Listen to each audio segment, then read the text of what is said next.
Hola chiquillos, ¿cómo están? Buenos días. Buenos Hola. días, profe. ¿Cómo están? ¿Bien? Oli.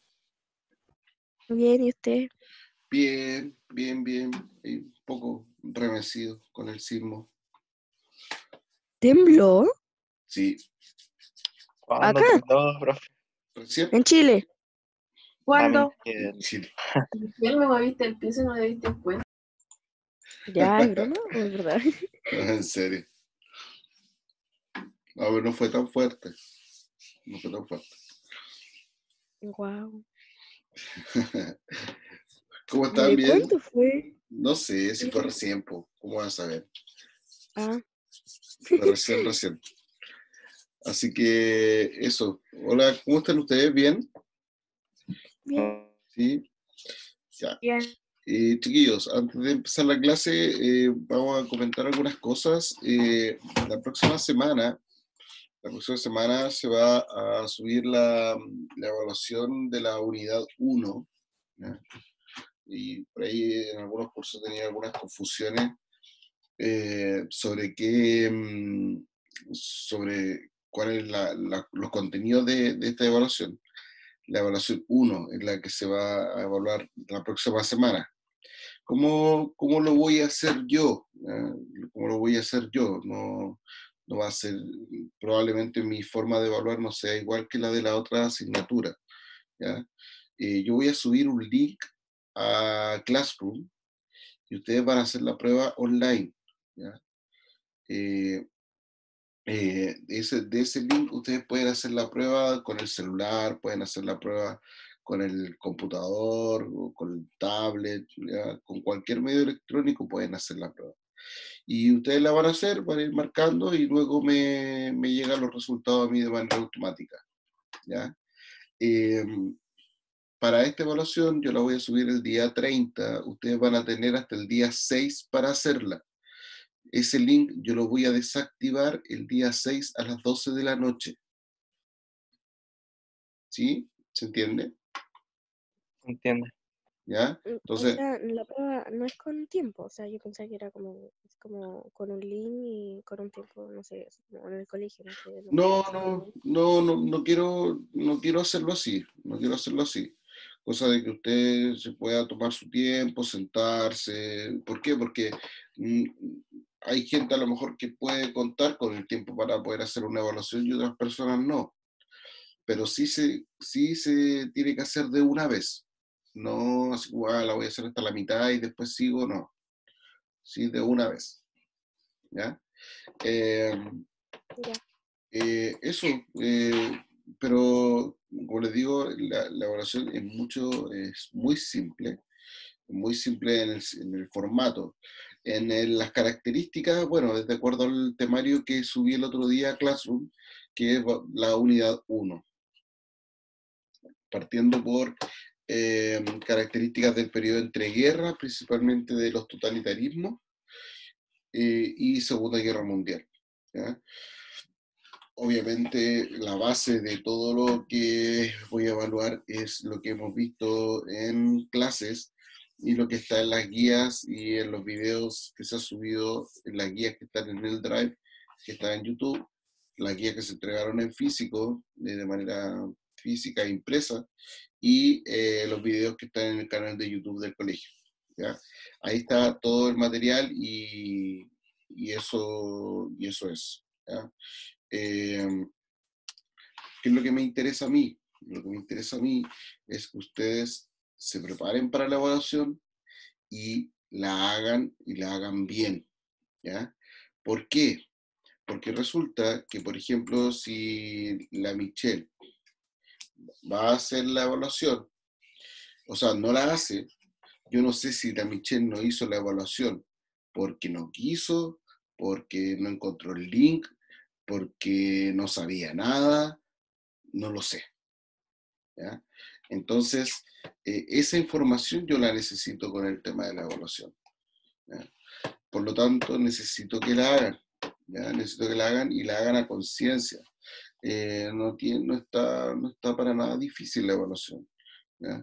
De todos modos, yo les recomiendo y la verdad es que si usted quiere estudie, prepárese bien, como les digo, unidad 1 de acuerdo al temario que subí a Classroom. ¿Ya? Posteriormente va a ser la evaluación de la 2, posteriormente de la 3 y así sucesivamente. ¿Ya? Eso, eso por ahora. ¿Ya? Chiquillos, hoy día vamos a ir cerrando con el tema de Guerra Fría. ¿Ya? Vamos a ir cerrando con el tema de Guerra Fría. Y vamos a ver entonces las últimas características de este proceso y obviamente dentro de las consecuencias del desarrollo de la Guerra Fría.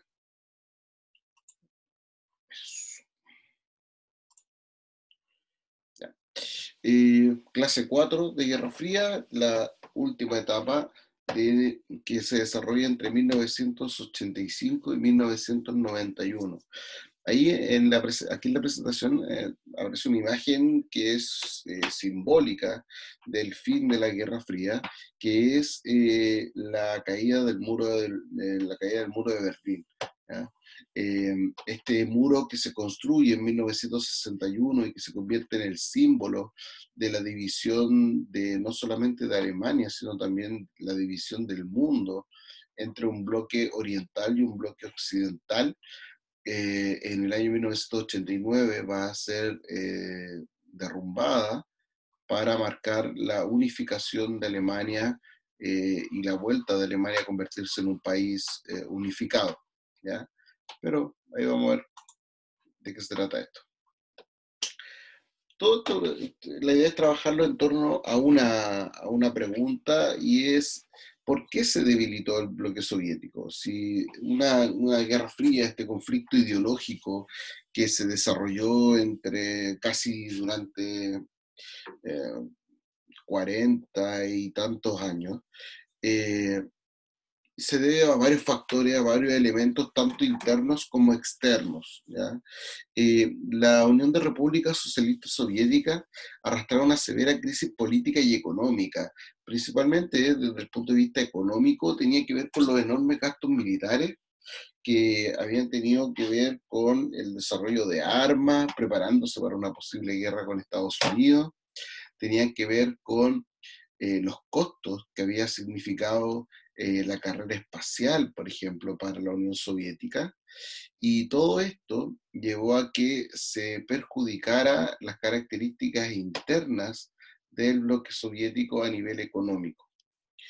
Esto también tenía que ver con una crisis política fuerte, donde habían grupos dentro de la Unión Soviética que demandaban participación política y que no tenían participación política porque como era un régimen totalitario, solamente podía existir un partido único. Por lo tanto, no había participación política, no había libertad de expresión, no había, eh, no había varios partidos políticos, legalmente al menos.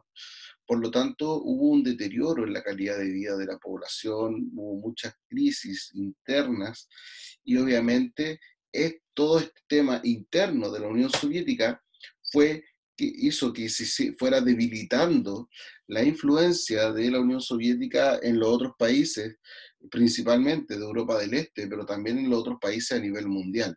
¿Ya? La Unión Soviética ya no era el rival que había sido de Estados Unidos durante varias décadas. De esa forma, en el año 1985 eh, aparece la figura de Mikhail Gorbachev, quien fue secretario general del Partido Comunista y asume el mandato de la URSS entre el año 1985 y el año 1991. Este personaje, podemos decir que algunos lo entienden como el gran responsable del fin de la Unión Soviética. Sin embargo, eh, yo soy de las personas que cree que la culpa no la tiene él, sino que él fue la persona que le tocó asumir finalmente que la Unión Soviética ya no podía seguir más adelante con en esta competencia con Estados Unidos. ¿ya? De esa forma, entonces, asume el mandato en un momento de gran crisis económica y política y bajo el siguiente diagnóstico de que mantener el empate o esta paridad con Estados Unidos era cada vez más difícil. Por lo tanto, busca solucionar estas crisis internas, tanto política como económica, de la Unión Soviética a partir de dos grandes reformas. Estas dos grandes reformas fueron la perestroika y la glasnost. La perestroika fue una gran reforma, que era una reforma, por una parte, una reforma económica y por otra parte, una reforma política. Desde el punto de vista económico, era cambiar el sistema económico de la Unión de Repúblicas Socialistas Soviéticas, que era un sistema de una economía planificada, es decir, el Estado definía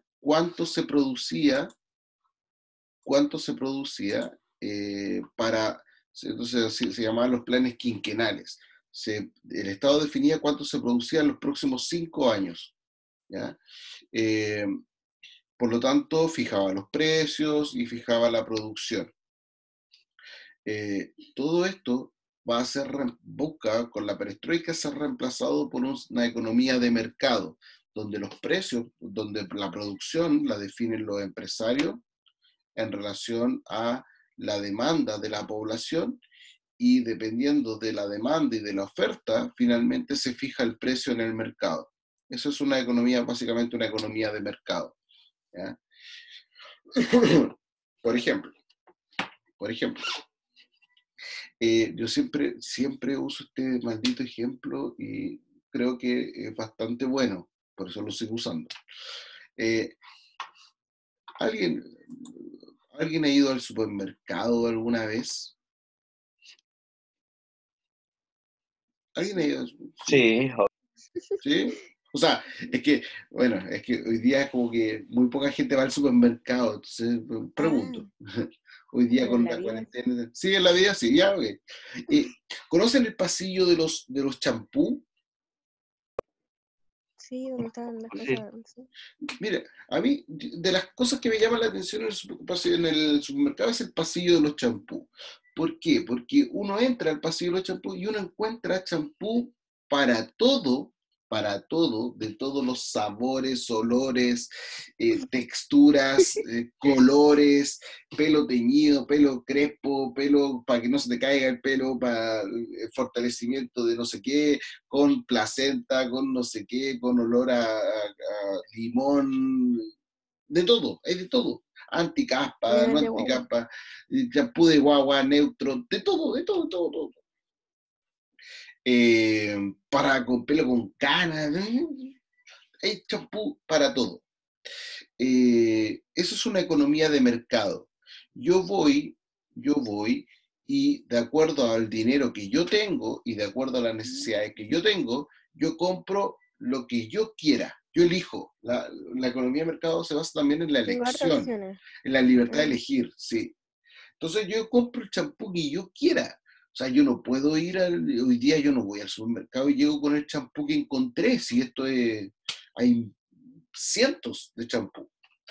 En el caso de la Unión Soviética, el Estado definía que se iban, de acuerdo a la gente, la gente se baña todos los días, ya, se baña una vez al día, ya, cuántas personas hay, ya, listo, vamos a producir 2.000 botellas de champú de litro.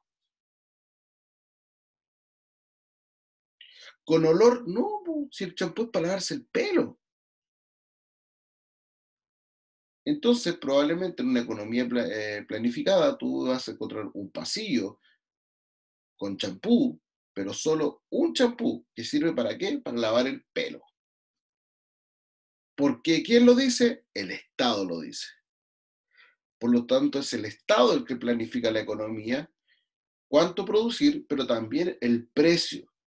El precio del champú va a ser fijo para todos, Era menos amplio. mucho menos amplio.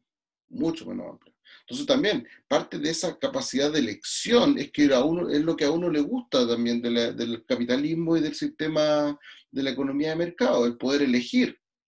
Digo, por ejemplo, nosotros lo vemos en la educación. Yo puedo elegir el colegio que quiera y el colegio que me alcance a pagar. Es exactamente lo mismo. Entonces, pero resulta que si fuéramos más concretos, diríamos, oye, pero si aquí en realidad los colegios son para educar, debería haber a lo mejor un solo colegio que el Estado se dedicara a la educación y el Estado definiera un solo colegio, no existieran los colegios privados, los particulares, los subvencionados, no, es muy parecido, ¿ya? Y,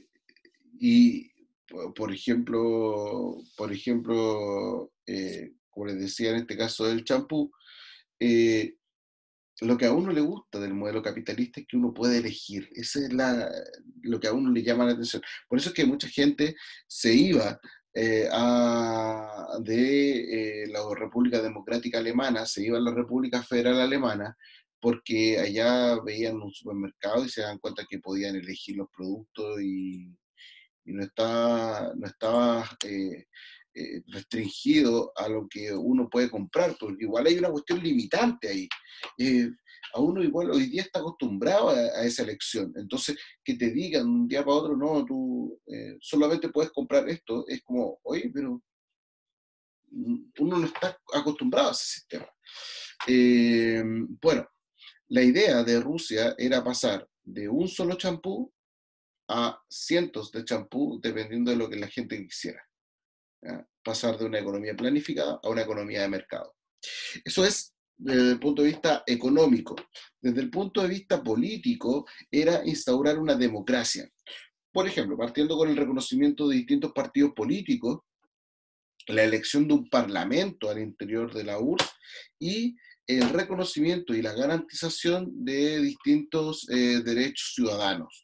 ¿Ya? Que obviamente, pensando en las características de la URSS, al menos hasta 1985, era un gran avance. La Glasnost. La Glasnost, o la o la reforma que buscaba la transparencia, buscaba suprimir la censura, que las personas ya no fueran censuradas por su opinión o por la forma de pensar o de hacer las cosas, restablecer la libertad de expresión, permitir la crítica al sistema comunista y hacer juicios políticos de los dirigentes de la URSS. Como que los dirigentes de la URSS eran como todopoderosos, nadie los podía criticar ni nada. Bueno, la idea con la Glasnost es que puedan asumir los responsables políticos dentro de la URSS puedan asumir su responsabilidad política de sus actos. ¿Ya? Esas fueron las dos reformas, la perestroika y la glasnost. Y al mismo tiempo, Gorbachev se acercó hacia Estados Unidos, mejorando las relaciones diplomáticas con Estados Unidos, firmó tratados que apuntaban hacia el fin de una carrera armamentista y el desarme militar y nuclear, ¿ya? Y se comprometió a disminuir la interferencia de la URSS en los países asociados a la órbita comunista. ¿Esto qué significa finalmente? El fin del Pacto de Varsovia. ¿Sí? ¿Se entiende? ¿Me siguen? Sí. Súper. Mis dos alumnos de hoy. Y la caída del muro de Berlín. Recordando algunas cosas, el muro fue creado por la República Democrática Alemana, que era comunista, en el año 1961. Hacia 1989 la República Democrática Alemana estaba muy debilitada, ¿ya? Por lo que ya no podía y se le hacía cada vez más difícil evitar la salida de sus habitantes hacia la República Federal. De esta forma, la crisis política y las protestas en contra del presidente Honecker lo llevan a renunciar en el año 1989. Y en ese año, cuando asume el nuevo gobierno, decreta la apertura del muro de Berlín en el año 1989, iniciando de esta forma acuerdos y conversaciones para volver a unificar a Alemania, lo cual se concretaría en el año 1990. ¿Por qué la reunificación de Alemania era un tema bastante complejo? No era tan simple reunificar Alemania, sobre todo desde el punto de vista económico. Imagínense, la República Democrática tenía este sistema que hablábamos del único champú, de la única pasta de dientes, todo uno, porque apuntaba a la necesidad, no a las características de consumo que tenemos nosotros hoy día. En cambio, teníamos una economía enorme en la República Federal, una economía enorme que funcionaba bajo una lógica de economía de mercado, de economía capitalista. Yo siempre lo comparo con, esto es como una especie de, lo que queda, el resultado es una especie de, como un caballo, pensémoslo en un animal, como un caballo, que tiene muy desarrollado, bueno, es como, como un caballo que tiene muy desarrollado el tren superior, así como las patas delanteras, así como mucho músculo, mucha fibra, y la parte, el tren inferior, las patas traseras, muy poco desarrollada, flaquita. Así se convierte Alemania. ¿Ya? Entonces, durante gran parte de los primeros años de la unificación, la parte de la República Federal va a tener que tirar, arrastrar casi, a la parte de la República Democrática que tenía un nivel de desarrollo bastante menor. ¿Ya?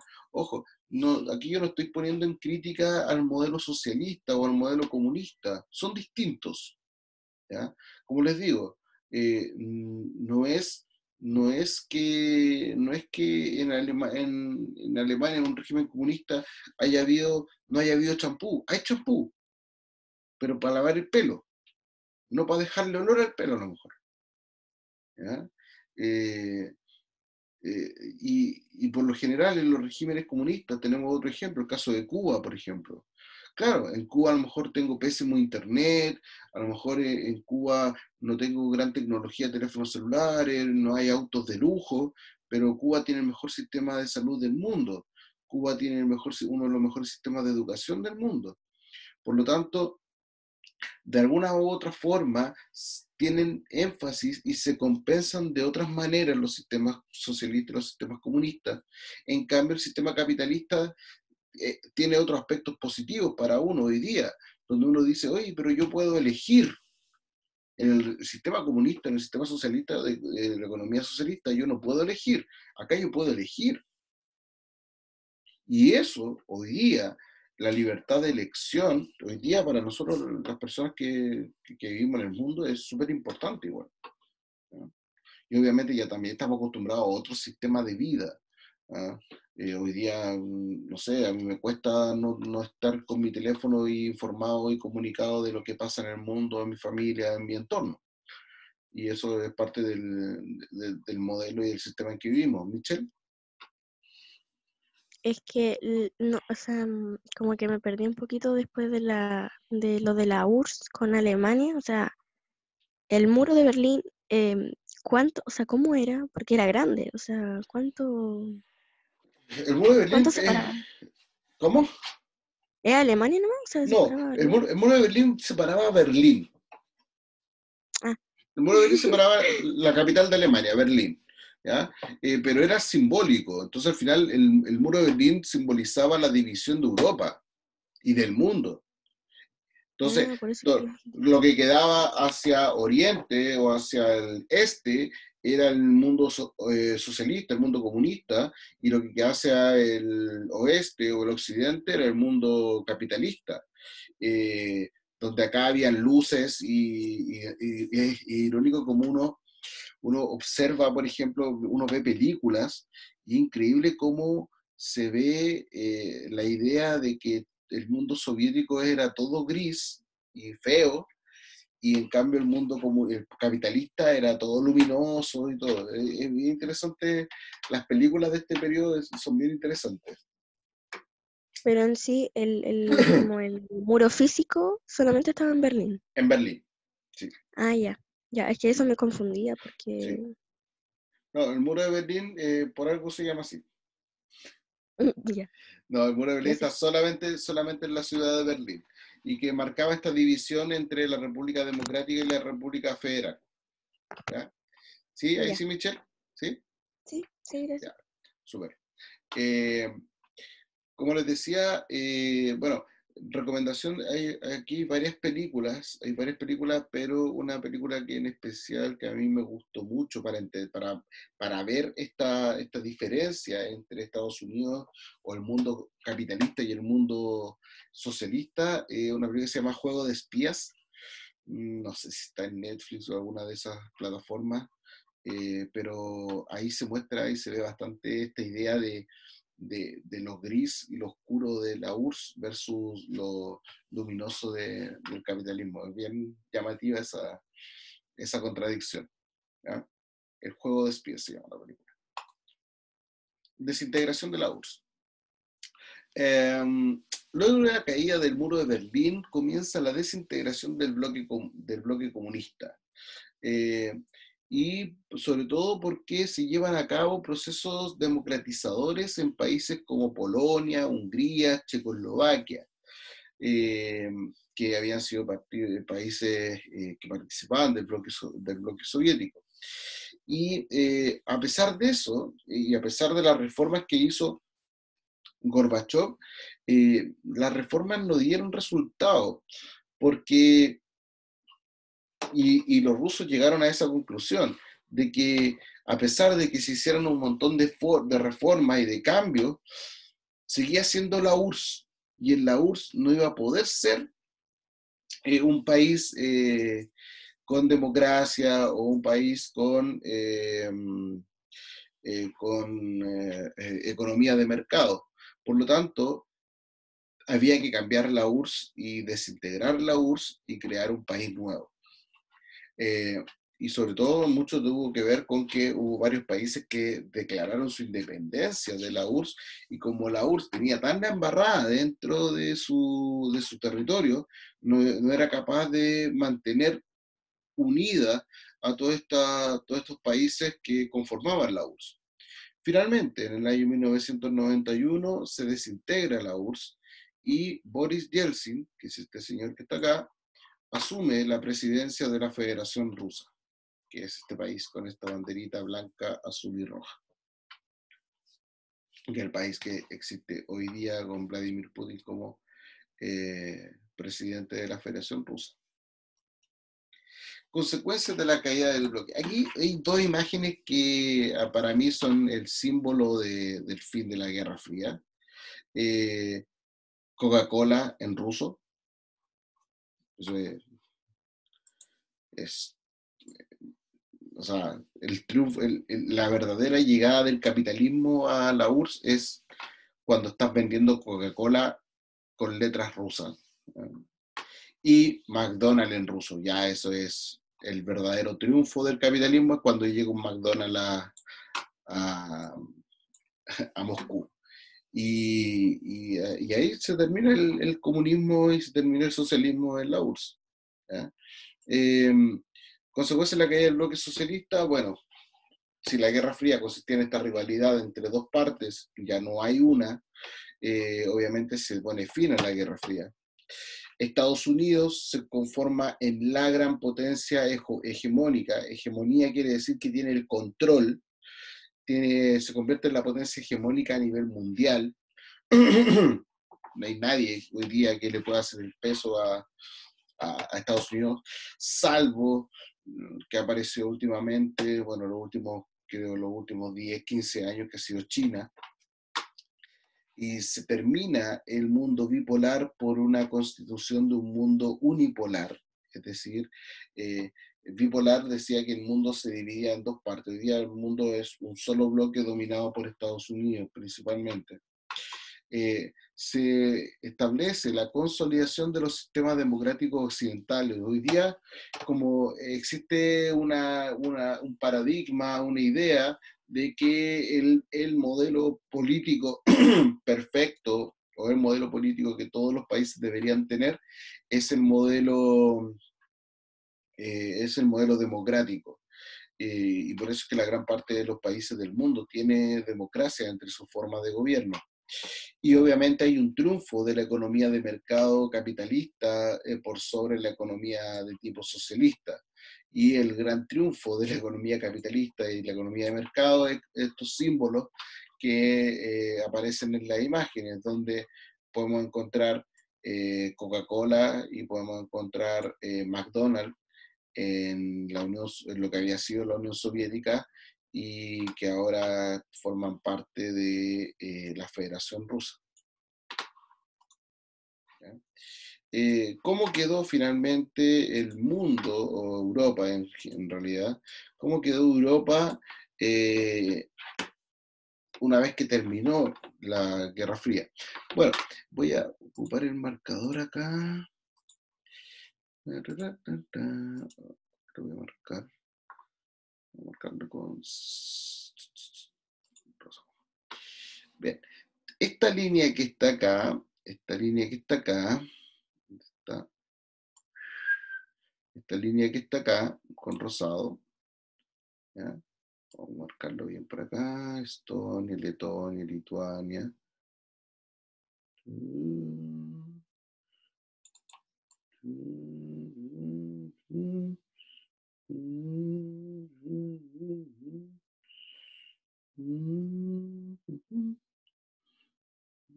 Dibujando.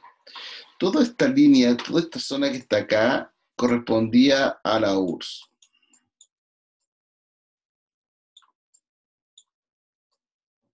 Todo ese territorio correspondía a la URSS.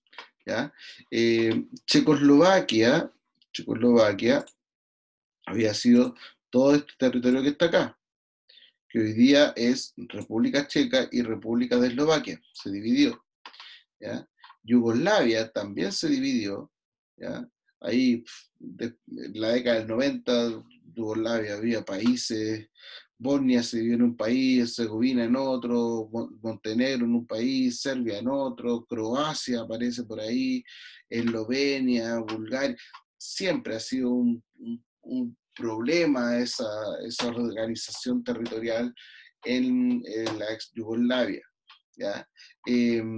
Alemania, lo que había sido lo que había sido Alemania, la República Democrática Alemana, hoy día se convierte en un solo país, ¿ya? Es un solo país, Alemania, la República Alemana, ¿ya? Y de esa forma el mapa europeo ha cambiado, sobre todo, como pueden ver, por la división de la Unión Soviética y la separación de estos países como Estonia, Letonia, Lituania, Bielorrusia, Ucrania, Moldavia, Kazajistán, Georgia, Armenia, Azerbaiyán, por aquí está Uzbekistán, ¿ya? Todos estos países formaban parte de la Unión Soviética y se separaron de ella, se independizaron finalmente, ¿ya? De esta forma, entonces, como les decía, se pone fin a esta idea de la separación del mundo entre un oriente y un occidente, y vamos a estar hablando de la influencia completa que ejerce, por lo tanto, Estados Unidos en el mundo en general. ¿Ya? Chiquillos, dudas, consultas Yo, de Michelle. la URSS, entonces era como todo ese conjunto de países. Sí, Y cuando ya se va, o sea, nadie se llama URSS, o sea, todos como que tienen su nombre propio. es que lo que pasa es que la URSS, el Países nombre, países. su nombre lo decía. La URSS era la Unión de Repúblicas Socialistas Soviéticas. Entonces, si no, ya no hay Unión de Repúblicas Socialistas, se divide la Y URSS. ahí, ya, ya. O sea, Ya. Y no es que se divide finalmente, se desintegra. ya, es que ¿Sí? lo que no entendí mucho es lo de Alemania, como que ahí me perdí. La unificación de Alemania. Sí, porque Alemania igual era de la URSS o Lo que pasa es que no era una de la parte. URSS, no era de la URSS, pero recuerda que la República Democrática, que era esta parte que está acá, la voy a marcar con el marcador. Esta parte que está acá era la República Democrática Alemana, y la República Democrática Alemana formaba parte del Pacto de Varsovia. Dentro del Pacto, Ya. dentro del Pacto de Varsovia estaba la República Democrática Alemana, Polonia, bueno, toda la URSS, Checoslovaquia, Hungría, Rumania. Todos estos países formaban parte del Pacto de Varsovia. Entonces, obviamente, aquí ejercía mucha influencia la Unión Soviética en lo que había sido la República Democrática.